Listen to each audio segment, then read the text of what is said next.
Bonjour et bienvenue, je suis Nicolas Berchoux, en charge du business développement au sein d'Apixit.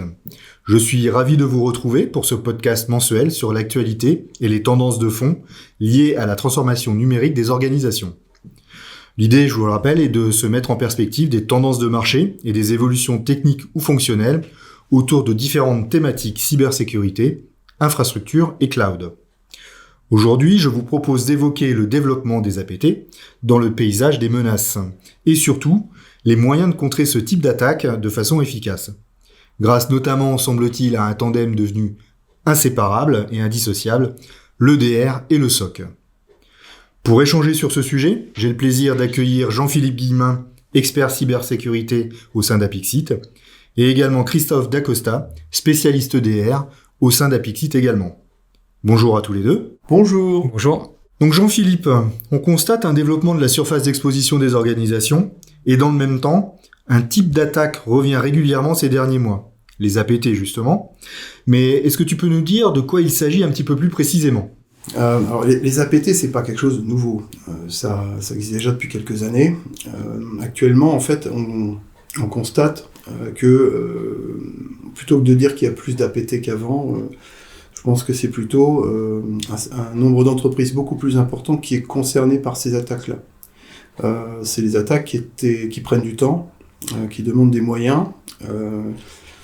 Et ces attaques, elles concernaient principalement les très grandes entreprises avant. À une époque où effectivement il n'y avait pas le phénomène actuel, le phénomène de rentabilité très forte de ces attaques qui permet à des groupes d'attaquants de consacrer plus de moyens, y compris à des entreprises beaucoup plus petites en fait. Donc après il y a la notion de ciblage aussi, c'est-à-dire que ils vont pas non plus s'attaquer à n'importe quelle entreprise, ils vont cibler par exemple dans l'industrie des entreprises qui ont un très fort enjeu de disponibilité du système d'information, et donc ces entreprises sont de meilleurs candidats à leur demander une rançon sur la disponibilité par exemple. Ils vont cibler aussi des entreprises dans des secteurs à fort enjeu de confidentialité, comme la recherche, le pharma. Donc il y a un ciblage et il y a un certain nombre de moyens qui sont mis. C'est-à-dire que c'est plus simplement des malwares qui sont distribués.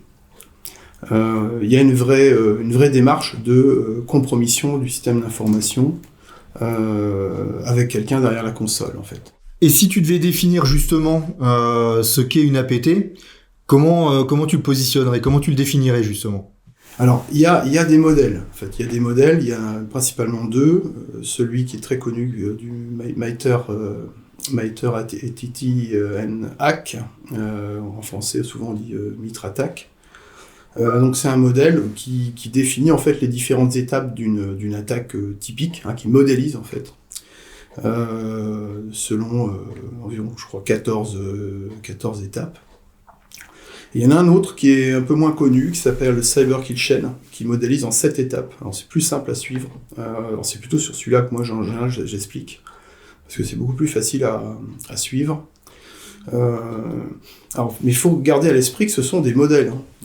Ce sont des modèles, c'est-à-dire que ces modèles-là essayent de représenter la façon dont le plus souvent on procède, mais ça ne veut pas dire pour autant que les attaquants vont forcément se calquer sur le modèle. Eux, le modèle, ils s'en moquent un peu en fait du modèle. Eux, ils font comme ils ont l'habitude de faire, et le modèle essaye plutôt d'expliquer comment ils font en général, quoi. Donc, pour répondre à ta question, il y a souvent une première étape qui est l'étape de reconnaissance, qui va consister à trouver des victimes finalement. Donc via une analyse sur les réseaux sociaux, sur tout un tas d'informations qu'on peut trouver sur Internet notamment. Ça peut être une reconnaissance active aussi, avec des scans par exemple, pour découvrir des hôtes vulnérables sur des plages d'adresses. Ça c'est la partie reconnaissance. Après, deuxième étape, toujours dans le Cyber Kill Chain. D'ailleurs, petite parenthèse, Cyber Kill Chain, ça vient de Lockheed Martin. C'est une norme privée, c'est une modélisation qui est issue du secteur privé. Donc en fait, après la deuxième étape, ça va être l'outillage. Donc l'outillage consiste à construire en fait un toolkit pour attaquer à partir des informations qu'on a trouvées. Par exemple, si on a trouvé des serveurs Windows, TSE qui sont vulnérables sur une plage d'adresses, on va aller chercher en fait l'outillage qui va permettre de compromettre ces serveurs. On appelle ça des exploits, donc ça va consister notamment à compiler éventuellement des exploits pour attaquer. Ensuite, la troisième étape, c'est le delivery. On va délivrer la première charge sur le système d'information. Ensuite, il y a l'étape d'exécution, c'est-à-dire de compromission à proprement parler du système d'information. Ensuite, on va trouver l'étape de persistance. C'est-à-dire on va s'arranger, le pirate va s'arranger pour obtenir un accès au système d'information qui soit durable, c'est-à-dire qui puisse éventuellement survivre à un redémarrage d'une machine, par exemple. Donc ça, c'est la notion de persistance. Et puis vient la fameuse étape du command and control, où effectivement là, le pirate va se mettre en mode interactif à partir d'un cheval de Troie qu'il aura déployé préalablement. Donc dans la phase de persistance, eh bien, ce cheval de Troie va devenir asservi et va pouvoir exécuter des choses. Donc ces choses-là vont souvent commencer par de l'exfiltration de données, on commence par là, et puis ça peut aboutir jusqu'à ce qu'on appelle la charge finale, ou la charge l'étape d'impact, dans le modèle Cyber Kill Chain. Cette étape donc va consister à déclencher par exemple le rançonnage, le chiffrement et le rançonnage. Donc de ce que je comprends de ton explication, on peut déduire qu'il existe des mécanismes types, des scénarios établis en matière d'attaque. Est-ce qu'il en est de même au niveau des APT ? Alors, en fait, oui et non. Disons qu'il y a ça c'est un schéma qui est une modélisation des pratiques les plus courantes, des étapes les plus courantes et l'enchaînement de ces différentes étapes. Dans la pratique, ça s'en rapproche assez souvent, mais il peut y avoir des grosses différences. Par exemple, l'étape de reconnaissance peut carrément presque disparaître et être remplacée par une étape de pêche au gros. C'est-à-dire qu'ils vont, au lieu d'aller reconnaître finement, découvrir des cibles et n'attaquer que certaines cibles, on va plutôt être sur de la diffusion de masse sous forme de spam, par exemple, donc de mails de phishing, voir ce qui mord. Et une fois qu'on a trouvé ce qui mord, là peut-être passer cette fois-ci dans une étape plus manuelle, plus d'attaquer, de réfléchir comment on va compromettre l'entreprise, sachant qu'on a un premier vecteur d'entrée, en fait. Donc l'étape en fait de reconnaissance peut se confondre avec l'étape de delivery, puisqu'en fait le phishing devient un moyen de reconnaissance en quelque sorte. Et ça c'est une tendance sur 2020 qui a émergé, c'est qu'on voit de plus en plus de la pêche au gros là sur les attaques. Donc il y a différents scénarios, c'est jamais pareil en fait. Le modèle, lui, il essaye de montrer quelque chose d'assez constant et de compréhensible, mais forcément dans la pratique, il n'y a jamais deux fois la même démarche. Alors, pour répondre à ta question, effectivement, il y a des étapes sur lesquelles on peut plus ou moins agir. Les étapes très en amont, par exemple de la reconnaissance externe, on va pouvoir être vigilant à ne pas laisser traîner trop de choses sur Internet, par exemple. Ça va être une action qu'on va pouvoir prendre. Mais ça va être assez compliqué en général d'aller faire de la détection sur ces étapes-là.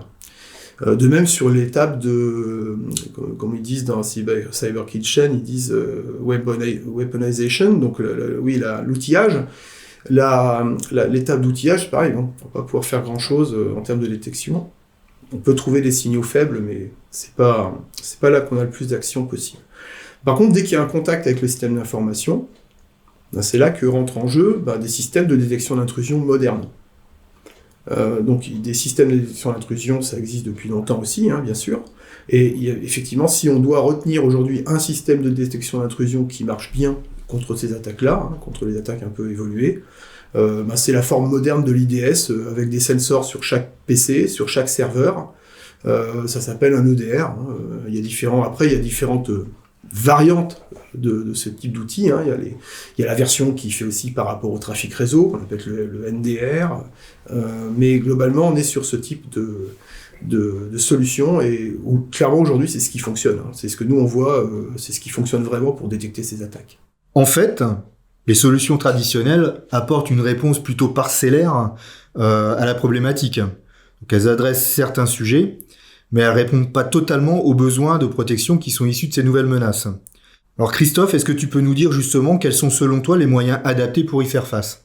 Oui, alors en effet, comme le disait Jean-Philippe, il y a moyen de répondre à ces APT.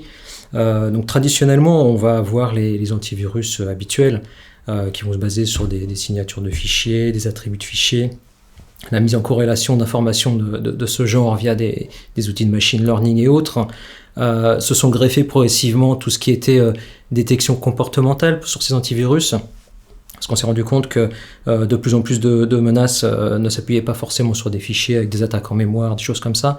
Donc la partie comportementale qui a été apportée récemment, enfin depuis quelques années maintenant, va plutôt se baser sur des enchaînements d'actions qui peuvent être menés par des exécutables tout à fait légitimes pour pouvoir lever justement des alertes sur des enchaînements de situations non légitimes.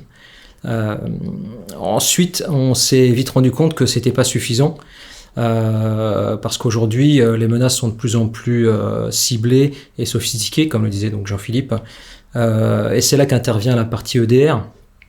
Donc dans EDR, on a Endpoint Detection and Response, donc le E de Endpoint, qui cible bien en effet la sonde de surveillance sur le endpoint en particulier, et son rôle principal à l'EDR, ça va être de rajouter une brique supplémentaire à la partie antivirus pour relever tout ce qui est signaux faibles, notamment qui n'auraient pas été détectés par l'antivirus. Donc typiquement, ça peut être toutes les actions de mouvement latéral, les obfuscations de code, tout ce qui est même outils qui peuvent être utilisés dans le cadre de piratage en fait, mais qui peuvent être légitimes, mais qui sont déjà installés sur le poste. Donc voilà, ça c'est des choses qui peuvent passer un peu inaperçues côté antivirus. Donc Christophe, c'est ce qu'on peut apparenter à de l'analyse comportementale, peut-être pas au niveau directement de l'utilisateur, mais plus du comportement de sa machine. De ce que je comprends, ce sont les applications qui vont générer des événements qui, individuellement, peuvent paraître anodins, mais qui, mis bout à bout, peuvent apparaître comme suspects, et donc conduire à une qualification de ces comportements faits par la machine comme des menaces. C'est ça. Donc en fait, la partie EDR va se baser principalement sur le comportemental, mais pas que. Donc on va avoir aussi des bases plus basées sur le fichier à proprement parler, donc plus statique. L'idée ici, ça va être en fait via des bases de références qui sont en général propres à chaque éditeur, plus l'appui sur des référentiels un peu plus en amont, comme le MitraTac dont parlait tout à l'heure Jean-Philippe, sur lequel on va pouvoir utiliser les méthodes de technique et d'attaque habituelles. Voilà, la corrélation de toutes ces informations, plus la remontée de télémétrie qui est faite par l'agent EDR installé sur les postes en local, va permettre de faire ressortir les menaces qui n'auraient pas pu être détectées par l'antivirus. Donc, le rôle principal de l'EDR, ça va être en effet de lever toutes ces menaces cachées en fait, qui assez latentes et qui ne sont pas détectées forcément par l'antivirus. Et ça va être aussi un moyen de pouvoir investiguer de manière un peu plus approfondie, puisque la télémétrie va apporter énormément d'informations pour les équipes d'analystes derrière et de sécurité, afin de comprendre un petit peu le cheminement de la menace et puis voir la propagation sur le réseau, par exemple. Ok, merci Christophe. De ce que je comprends, en fait, aujourd'hui, l'EDR est une solution complémentaire, ou en tout cas une fonctionnalité complémentaire aux antivirus. Beaucoup de solutions d'ailleurs de protection des endpoints aujourd'hui embarquent cette fonctionnalité EDR, si je prends par exemple McAfee ou chez Kaspersky. Et chez les pure players de l'EDR, les fonctionnalités d'antivirus peuvent être intégrées, comme c'est par exemple le cas avec CrowdStrike.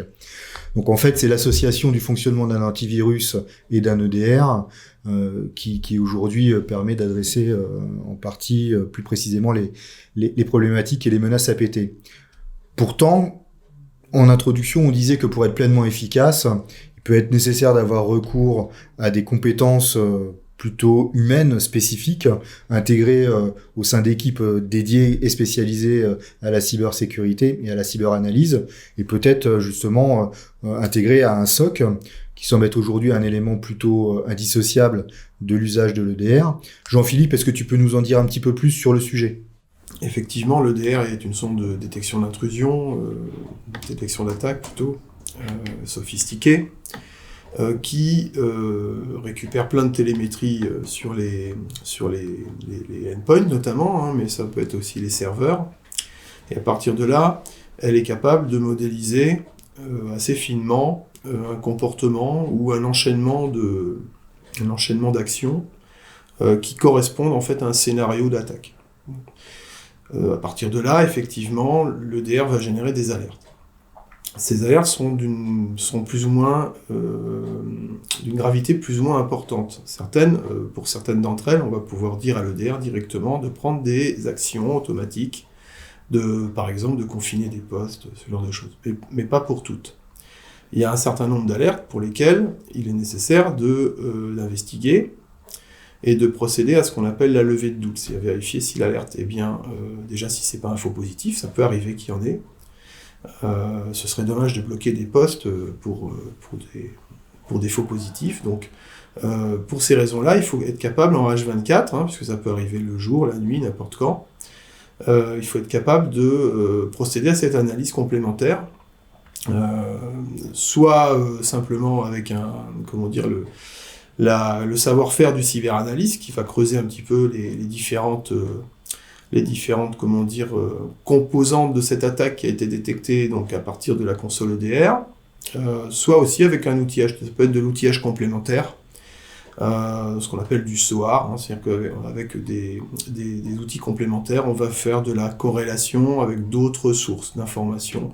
Ça peut être des bases de réputation, ça peut être différentes sources d'IOC, comme on dit. Donc les indices de compromission vont être éventuellement un petit peu retravaillés, de manière à vérifier si on doit déclencher tout de suite une réaction à cet incident, ou si simplement ça doit être notifié, consigné et rester au niveau vigilance, mais sans forcément déclencher de réaction. Donc ça, c'est les opérations qui sont vraiment le quotidien du SOC. Le SOC, il a des alertes qui viennent aujourd'hui très souvent des EDR et qu'on vient compléter avec d'autres sources d'alertes. Et aussi qu'on vient compléter avec des enrichissements, ce qu'on appelle l'étape d'enrichissement, avec des IOC externes qu'on vient compléter.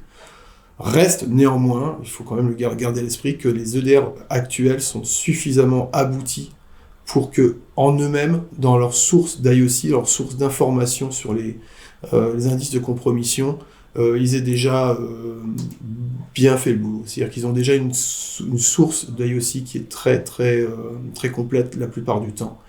Donc on est de moins en moins amené à faire de l'enrichissement sur des alertes EDR, en tout cas de moins en moins, parce que les outils sont vraiment arrivés à maturité aujourd'hui.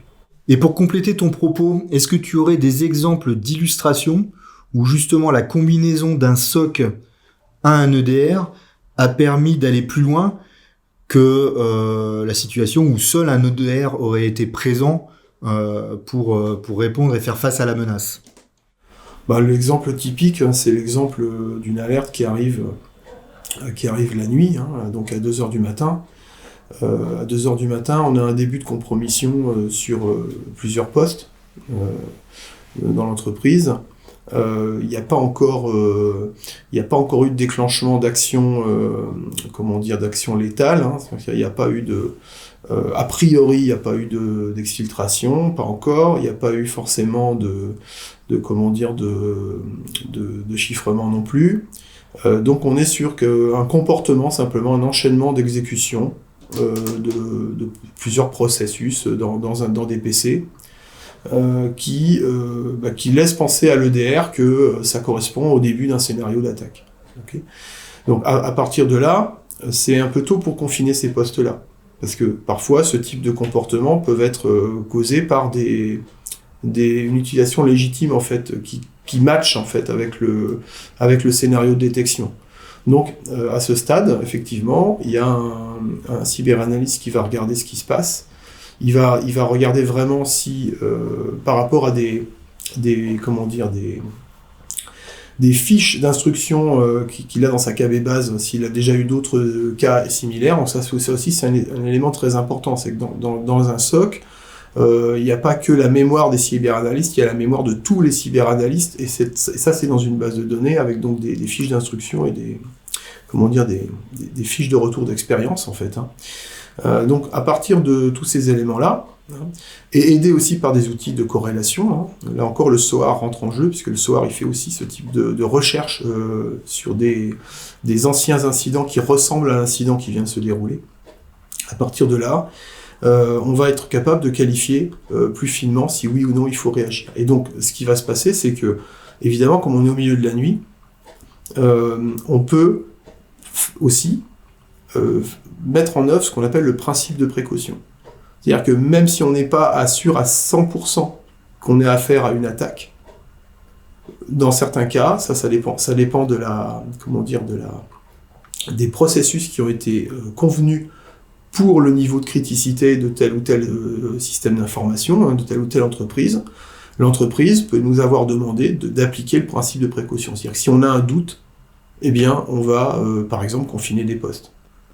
Et l'entreprise va préférer confiner des postes et de temps en temps se tromper, les avoir confinés pour rien, plutôt que de ne pas les confiner et de temps en temps avoir une vraie attaque, quoi. Donc en fait, la notion de principe de précaution, là encore, c'est quelque chose qu'un humain peut faire.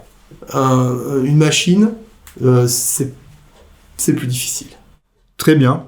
Donc il me semble effectivement que le SOC et l'EDR sont bien des inséparables pour faire face notamment à ces nouvelles menaces. Pour autant, ne serait-il pas justifié de les intégrer peut-être à une démarche un peu plus globale, une démarche dite de sécurité opérationnelle par exemple? En fait, la sécurité opérationnelle, effectivement, c'est un peu plus large que le SOC, même si, d'une façon générale, le SOC étant le processus run de surveillance, c'est quand même en grande partie la sécurité opérationnelle.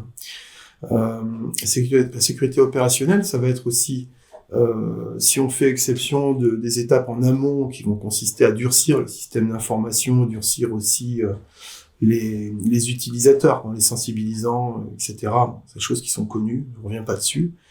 Il y a aussi la phase, de résilience de l'entreprise. C'est-à-dire qu'on doit quand même se résoudre, on doit admettre que certaines attaques peuvent passer au travers, et que donc l'entreprise doit le plus possible être résiliente. Être résiliente, ça veut dire que l'entreprise, si elle se prend une attaque, si elle est mise à mal parce que ces données elles ont été chiffrées, par exemple, qu'on lui demande de payer pour les récupérer, ou que ces données elles ont été exfiltrées et qu'on lui demande de payer pour qu'on ne les diffuse pas, l'entreprise doit s'être préparée à cette éventualité. Être résilient, c'est ça en fait. C'est être capable de résister à quelque chose qu'on doit subir finalement. C'est la résilience. Et donc pour être capable de résister à ces attaques, du moins de résister, de les subir sans en pâtir le moins possible, par exemple, l'entreprise doit avoir réfléchi à sa gouvernance de données, savoir si les données très sensibles ont bien été chiffrées, cette fois pas par le pirate, mais chiffrées par l'entreprise, de manière à ce que si elles sont exfiltrées, finalement, elles ne seront pas, elles seront toujours à l'abri. De la même façon, avoir réfléchi si certaines données doivent être sauvegardées hors site. L'idéal étant de tout sauvegarder hors site, bien sûr, mais on peut pas toujours tout sauvegarder hors site. Donc peut-être qu'il y a une réflexion à avoir autour des données qui doivent vraiment être sauvegardées hors site, de telle sorte que le jour où on a un crypto ransomware, ces données-là ne soient pas du tout chiffrées, puisqu'elles sont restaurables assez facilement. Donc ça, c'est la partie résilience, c'est l'autre grande composante de la sécurité opérationnelle. Bien. Merci à vous, messieurs, pour cet échange qui, j'en doute pas, aura éclairé nos auditeurs sur un sujet ô combien d'actualité et qui, je pense, continuera malheureusement à l'être. Néanmoins, on vient de le voir, il existe des solutions. Pour ma part, je vous dis à bientôt pour un prochain podcast avec Apixit.